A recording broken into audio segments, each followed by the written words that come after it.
നമുക്ക് ഇവിടെ കണ്ടുപിടിക്കേണ്ടത് എൽഡസ്റ്റ് ചൈൽഡിൻ്റെ ഏജ് എത്രയാണെന്നാണ് കണ്ടുപിടിക്കേണ്ടത്.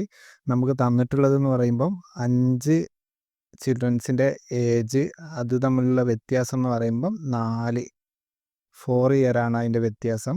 അവരുടെ സമ്മ് എന്ന് പറയുമ്പോൾ ഏജിൻ്റെ സമ്മ് എന്ന് പറയുമ്പോൾ 18 ആണ്. ഇത്രയും നമുക്ക് തന്നിട്ടുണ്ട്. അപ്പോൾ നമുക്ക് ആദ്യത്തെ ചൈൽഡിൻ്റെ ഏജ് നമുക്ക് എത്ര C1 എടുക്കാം. അത് എക്സ് അറിയില്ല നമുക്ക്. C2 എന്ന് പറയുമ്പം ഒരു 4 വർഷം കൂടെ കൂടി x+4.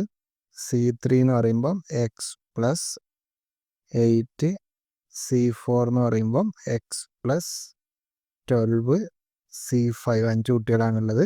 x+16. നമുക്കിത് ആഡ് ചെയ്ത് നോക്കാം. ഇതിൻ്റെ ആഡ് ചെയ്യുന്ന സമ്മ് എന്ന് പറയുമ്പോൾ 18 നമുക്ക് തന്നിട്ടുണ്ട്. അന്നേരം ഇവിടെ എത്ര എക്സ് ഉണ്ട്? 1 2 3 4 5 5 എക്സ് ഉണ്ട്. 5x പ്ലസ് 4+16 20 വരും. പിന്നെ 8+12 20. ടോട്ടൽ 40 വരും.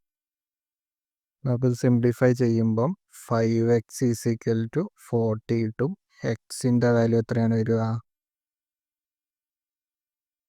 8 വരും.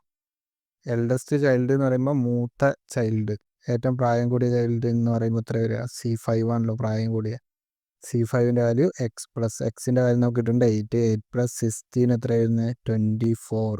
അപ്പോൾ നമ്മുടെ ആൻസർ എന്ന് പറയുമ്പോൾ 24 ആണ്.